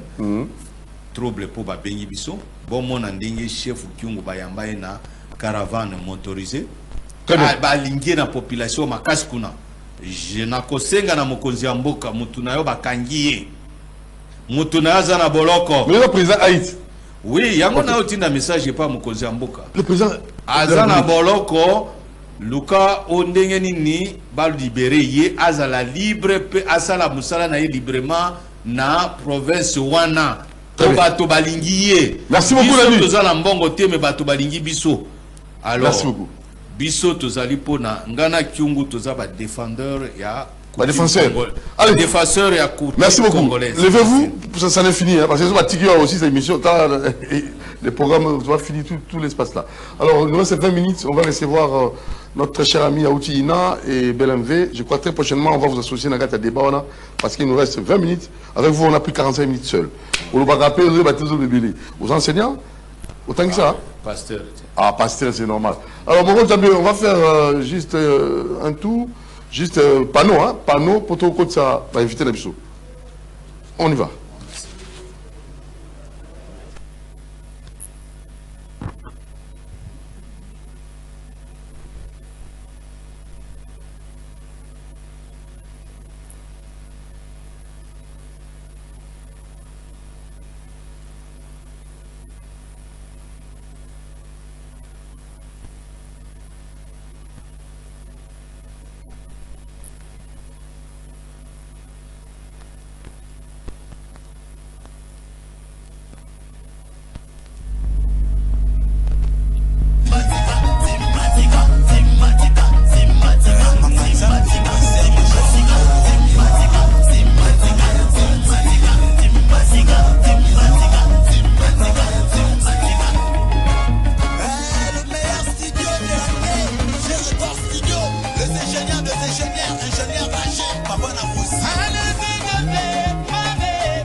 Merci beaucoup, Mojambe. Merci, Junior Kassanda. Merci à Bilonjinga. Falcon, merci. Alors, deuxième partie avec la culture, Makolo Musique, Mbote Monamboka. Votre micro. Mbote Doudou, plaisir à trop à tous les téléspectateurs. C'est monsieur Jean-Claude Mambobou, documentaliste, opérateur culturel, et je dirige la fondation K2050 Fondation. Alors, on a documentaliste, fondation, académie, la fondation. Bon, la fondation, toujours promouvoir culture afro-négro-congomane et d'innovation rétro-contemporaine. Parce que Nengo Yebi, Afrique, to Congo, ils ont makabakita ndenge na ndenge. Côté ya Bokoko, côté ya Bizaleli, côté ya Kokela Bamakambo, Otobengaka A, tous en ango ya ndenge na ndenge. Mais biloko on so tele yango beza ya kobatama. Yango biso tuye pour tout bimisa yango et comme ma valeur oyo les économiques les pays scientifiques. Très bien, Jean-Claude n'est pas seul. Bel MV Belmondo, bonjour. Bonjour, le grand journaliste de Doumoti. On y sentait bien. Témoin de l'événement. C'est déjà Pepele qui toque Yambeto, toujours Bana Poto, Bana Londres, de côté qu'on a le rôle à Nixon Mawete. Ah, Nixon Mawete, oui bien. Les fournisseurs de la SAP. Oui bien, les fournisseurs de la SAP. Si. La dictateur de la SAP. Dictateur de la SAP, donc Babenga Kingaï, Babisenga Babif, et Michel Zara, mon corps, Doudou Montiri, vérité de star, donc Kuna, ma vérité, Nezaraka, donc Sozana, ma vérité, Nayo, Nanenga, bien parcours, et Monsieur Ango, Yango Monibiso, Toué, Awa, on a dit que Rose Matalatala, Zolandangaï, Rose Matalatala, Motema, Papa Franck Lembo. Franck Lembo, ça Franck Lembo. Ah, depuis longue date, on a habité Franck Lembo depuis. Rose Matalatala, depuis. Rose Matalatala, donc Daniela Motema, il y a grand gérant, Fango. Ah, Fango. Daniela Matalatala. Daniela Matalatala, Baebi qui émission Moko Oyo, Baosela, Naba Palais, Yango. Merci. Alors, dans mon Lumumba, on appelle ça bonjour dans Lumumba. Vraiment. Bonjour Lumumba. Bonjour l'empereur du savoir-faire et savoir-être. Na sepeli pour na bwambi wayo awa na studio ya CCTV. Tozama megeka ba koso me walongo fumugimba mwaza ko batela ngoto kutana mukolo malelo. Ozobe la ndo yao. Te nzamba salle de grâce. Azobiki moi lycée Cédani. Ako super makasi lokola ndeko to loba. To loba ka ete mutu fayeba abotami na nani mama nani tata nani pe na kati na ye azana bandeko boni ya zamona liboso mi balega misato so beloko wana lo lenge moko nde kokola be oyebi koto uti na koto zokende metanke oyebi loko wana te donc ozani lipat nzamba yebi loko wana te malamu to yebaki to zali ba congolais tato ba congolais Congo ezali tata mama kasi kati na Congo tozana lo babengi ba province tozana Kisangani Équateur par-ci par-là ba tout wana tout baza ba congolais baza bana mabele bazalaki ko vivre ndenge nini bazalo poso ndenge nini soki na bango za ndenge nini baliaka nini bamelaka ndenge nini batambolaka ndenge nini eloko na photo landa yango mais biso sikoyo tozali pena bato nde toyebi te tata na mama nde eloko wana nde wato lobao koyeba tata meza toyeba toza ba congolais toza bato mindu bakoko na biso bazalaki pe bato bazalaki na ndenge ya culture na bango oyo bazali kosalela ya malamu bango banosala totia ngo na nzela lokola ndenge na telema yolo bobenga kino bana poto ba ilifo za kati na biso eza mabete naza kokoka pena te mais naza mam mike me bolo wakino aza kutimie aza na bunkoko parce que biloko na biso za biloko moko bijou et frappaka makasi ta on a telema bato bazo mona ah quand même innovation malamu tango eza malamu esengeli donc c'est une so arafia ah ouais senti arafia voilà on appelle arafia rafia toujours et ça qui n'a pas arafia porte téléphone on l'appelle En raffia. Raffia. Donc le gars Zoloba, il a fallu tomber la culture na biso. Et le Nabiso est allé le Kwamutu. Il a fallu bango le Babimaboye, Bazo Yemba, Bazo Monakata, Bazana talent. Il a fallu Babimissaka Yango. Tant que Bazo la tango sa fierté. Dans le moment où la fois passé Nabi, tout le monde en Nigeria, tout Bengaye, Ezali, pays mode. Pourquoi pas besoin Congo de la pays mode? Bande Bavandi, Balanwanzem Bavandi, Bato Technico, Bango, tout Bavandi. Bataya Tala, Batalisi, mode Nabiso, ne Bayemba, Garumba congolaise. Et tant que le monde entier écoute notre histoire. Dans le la fois passé qu'en Afrique noire, les seules langues c'est la fierté dans le monde, c'est le lingala à partir de Bangkok on a bisoyo. Batingama de voix belge, babino jamais. Surtout pas hindu. Na Congo tu as toi malalinga, toi malingala. Ben imposer on va en anglais mais en français non jamais. Surtout pas lingala. Batika trace jusqu'à l'or. Pourquoi pas il ko tombola yango. Donc la fois passé camarade a été to le bagi na mingi. Comment place nazali na fundo makambo que pe na osala fierté kuna. Mazala gitemelelo mwana mai azobenga ngai le grand sapeur. Abina zano souci na makambo na moni selinga kitoko il faut bozala na bele mondo bosala boyeboy na boyeboto bongisa na lingi bata bongo tango lobi ko kisi dictateur de la SAP il a fallu encourager ngalo ça ko siko zali so ko yamba biso tozali au plus près ya kosala o dossier. Merci beaucoup. Allez, revenons à Jean-Claude. Jean-Claude, pour Joana, d'abord d'abord quel est le constat concernant nos sali pour que le monde autour le bon quel est concerne nos sali appelez moi ina documentaliste. Est-ce que ma repère est Ali, tout au plein de repères? Bon, Ngaï Nazali, ancien Académie de Beaux-Arts. Ancien plutôt. Ancien Académie de Beaux-Arts. Bon, on a évité ce temps aussi, ça là. On a depuis 93. Et puis, constat, oh, mais c'est le Mumba, tout ça là. Alors, bien, le Congo est macassé. Parce que jusque-là, le Congo a une crise d'identité. Parce que jusque-là, tout ça, une identité, tout ça, Congolais, tout ça, Zaïrois, tout ça, je ne sais pas quoi là. Parce que jusque-là, Congolais Moroté a exhibé à la carte d'identité, à un acte de naissance au Yaye et Ibanité. Bon, moi cette erreur-là, j'attribue ça à M. Roi Léopold II, le méchant roi belge, où il a Zanga Kopé Sabiso identité, Tilelo. Yangomoni, le roi Lobé, c'est hyper important. Le Congo est parmi les plus grandes nations au monde où il y a une culture, il y a Bizaleli Ndenge na Ndenge. Malheureusement, au monde, il y a Bizaleli les athées.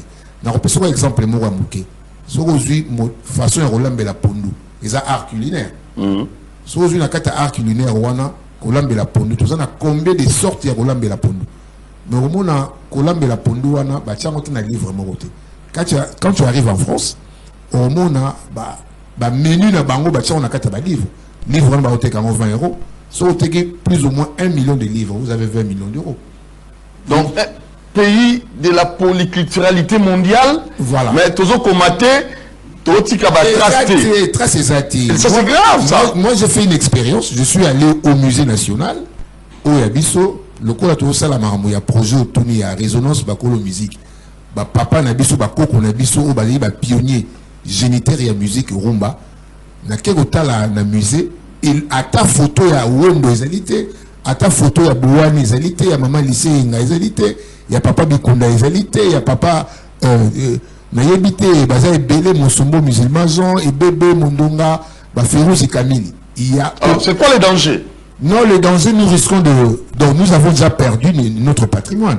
Mais quand tu arrives à Louvre, à Paris, dans ce musée-là, mais vous retrouvez la plus grande photo de Bakolo Musique, tout ça qui a résonance. On va publier, on a plus ou moins 7 mètres. Mais est-ce que tu as eu ma valeur nous perdons. Nous avons déjà perdu. Nous avons déjà perdu. Il faut que, avec le président Félix Tshisekedi, avec maman ministre Elebema Ekonzo, que je salue en passant, qu'on retrouve ma valeur wana pour que Ekoma Kita et le moi kaka ma photo, mais Ekoma appelle le lengue au Eko sa mbongo na mboka. Parce que ma valeur on les a ma valeur économique, ils ont ma valeur financière. Ils ont ma valeur artistique, ils ont ma valeur culturelle. Mais pourquoi pas ma valeur on est comme l'élo rentable et qu'on s'appelle Mbongo na Kissanité. Alors pour le faire, peut-être des machines qu'on entreprendre pour être et quoi qu'on ça penser ma canissou pour ça. Bon, des marches tous entreprendre, tous allés organiser rencontre internationale des arts et des cultures afro-négro-congomanie d'innovation rétro-contemporaine au titre d'un Résonance Bakolo Musique, les sons de la raison des pionniers de la musique congolaise qui retentit aujourd'hui à travers le monde. N'oublie pas que la rumba a été officiellement inscrite comme patrimoine immatériel dans l'UNESCO. Mais si on est dans l'UNESCO, ou bien dans le musée, bien pas dans le chroniqueur et la musique. Tout boni, yéli, pionnier et la musique. Et on n'en parle même pas. On en parle même pas. La jeunesse aujourd'hui, mais si on suit l'exemple, il y a M. Kofi Olomide, on suit l'exemple, il y a le feu Papa Wemba et les autres, ils ont puisé dans Bakolo Musique. Babiloko Maman Lisenga, Ozu Babiloko ya Rochero, Ozu Babiloko ya Iseidi, Ozu Babiloko ya Boane, et belé. Mais malheureusement, Batouana Baza connu. N'a pas ce exemple, il y a M. Otto Bengi Bukasa Léon. Le lot reggae est commis patrimoine à Jamaïque et puis commis et traversé le monde. Bazo qui est en Jamaïque, qui peut trouver Tanamo, Bazo qui est en Jamaïque, pour qui nous talera et Keko, il y a Bob Marley. Mais reggae où tu vois? Reggae ça vient du Congo. Avec M. Bukasa Léon, peut-être les gens vont. Mais qui connaît Bukasa Léon? Mais je vous dis. Qui le connaît? À Salanze Momo, comme on a un titre dans Marguerita. Sorogi Marguerita, c'est du reggae. Marguerita, Moana Mama Solo, Bakokunda, Biso Selibulu Moko. Qui connaît cette chanson? Mais bon, il faut être un chevronné.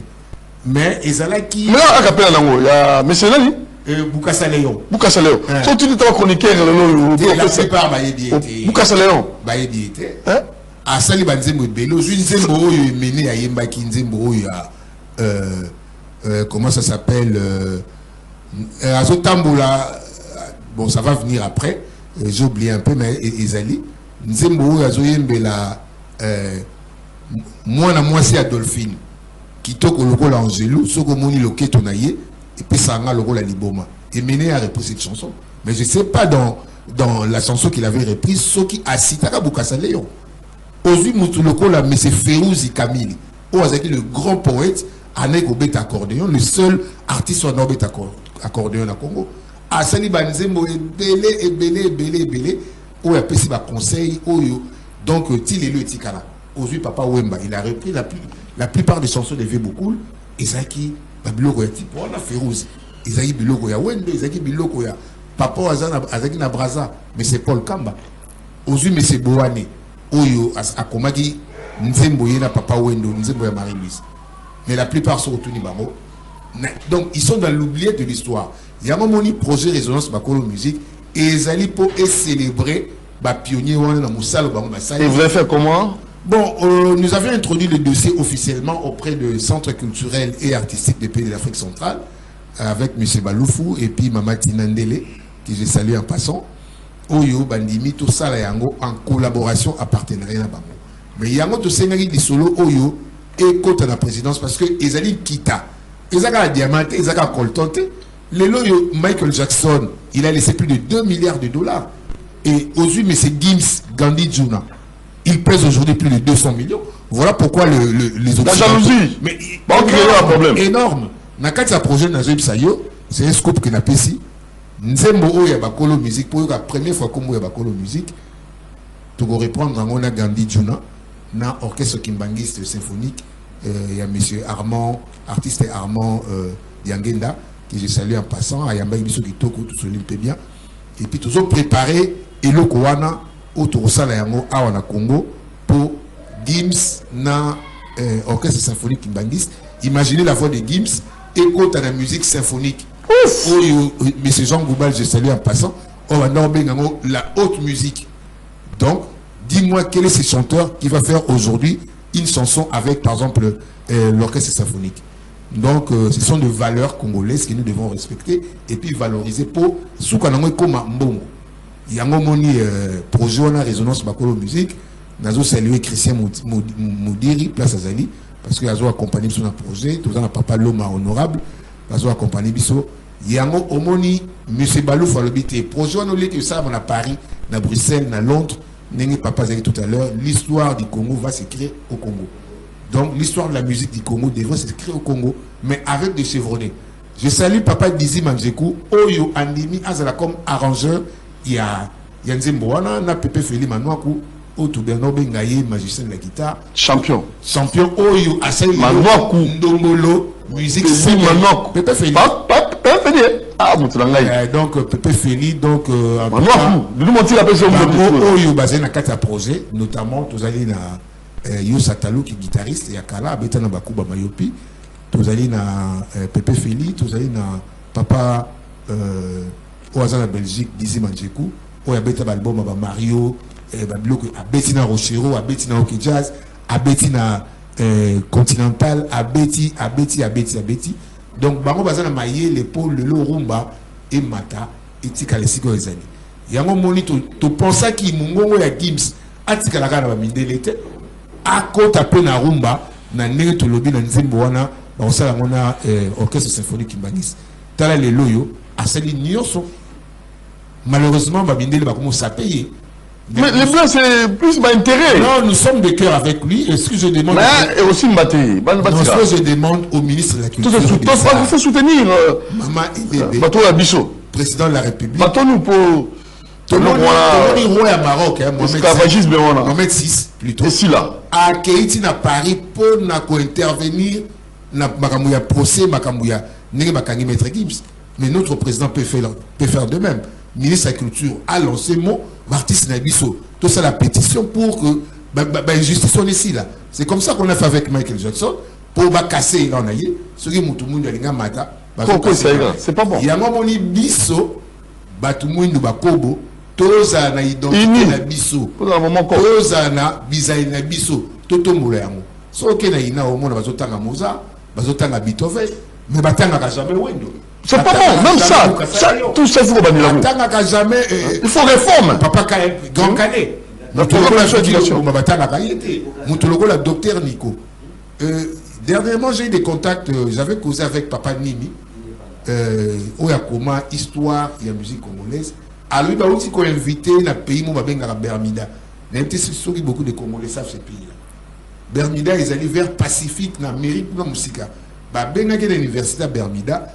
Pour akende kotangisa bango makambo ya rumba ndenge ni rumba bimi ndenge ni rumba ekomi mais ba étranger ba comme les patrimoine pour na bango mais boni biso moko fali les zo beta rumba mo pao azo beta rumba la plupart beta rumba mais est-ce que ba se souvenaka na ba pionnier exactement non on a oublié un peu les pionniers on les a oubliés totalement on les a même enterrés si on peut dire so okay na stèle na biso na stèle na victoire na place des artistes. Au Congo, on a Congo et Papa Wendo Ezati. Mais au Congo, on a Bukasaleyo Ezati. Owana Ezati. Maître Toro. On a organisé un SAP. Un concours à SAP à l'époque. Dans les années 40. Au moins, on a Congo Ezati. Alors, ça c'est grave. Tobunga. Tobunga déjà. Tobunga déjà. Et même au bateau Kundaka Minitawa, na stèle, au moins, sous Congo Ezati. Exact. Bachege, Balongo Lumoulang. Vous avez un Yamomoni, bateau, Basalek Bamakambouana. Il faut tout valoriser les pionniers. Na SAP pour les pionniers. Alors, SAP, vous avez une SAP, histoire SAP. SAP, ils ont le mot, et on a mot sapé, donc dénigré. Il y a un Congolais de Brazzaville, M. Claude Mavungo à l'époque, dans les années 70 et tout ça. Tant qu'on ça à Paris, tant qu'on a Zonga, on a patron, on a formé, Bilamba. Mais toi, quand tu vas rentrer à Brazza, tu vas saper tes frères congolais. Mais hier, on a compris que mot sapé, Abibissa on le rôle à Neti. Ah, mon Dieu, ma forme. Il y a un moment vers les années 80, un Sénégalais, Mamadou Linor, a vu comme on a sap société des ambianceurs et des personnes élégantes. Africains, Congolais, et puis vieux beaucoup dans la commune à Paris. Mais on a la film, on a Black Micmac, où ils ont lobé la maramouya. Il y a sap. Il y a des jeunes africains, il y a Poto, Strevos Nyarkos, Modogoja Franco Ferré, il y a Belé, Kula Mambo, il y a Matsuka Mambo, il y a Belé. Oyo, valoriser le mouvement, le commis mouvement international, Gaïta Makese, Bimi, dictateur de la SAP. Aujourd'hui, Tata Dominguez, a dit première sapeur na Wenge Musica, na Kla Wenge. Si. On est baladé dans Makamboa. Na Molokai, bana ya Molokai, biso tout auto il petit. Toujours qu'il est na Molokai. Ah, via Betty, Abeti, Otobe na Bérin, ya Molokai. Ah, via Betty, Francesco Sumalto, pour ba grifo so yibaka. Ba italien, les loyo, mouvement économique international, Modogoja Franco Ferrabima, Barry Papa, Egetoyeye, manager, c'est belé, tina ba Brazzaville, tina ba Côte d'Ivoire, tina ba Londres. Tina ba États-Unis au monde un mouvement de la SAP comment? Très bien. Mouvement de la SAP comment? On va vous laisser suivre un clip. Au plaisir de la faire en haut. Modogo Jean-François Ferry, Gaïtan Makese, salutation à eux. Babi mo bangé na clip. Tata mo beach, salutation à eux. Et je vois là aussi Nixon Mawete. Hein, donc, le fournisseur de la SAP. Doudou Monti reconnaît votre valeur, monsieur. Santé Voilès, Zara debout. Oh, le monde battant, le monde batté. Zara debout dit, le monde debout. Alors, sans plus tarder, nous vous laissons suivre cette belle chanson de Jean-Franco Ferré, Gaïtan, Makessi, La Pointe, Tata Mobich.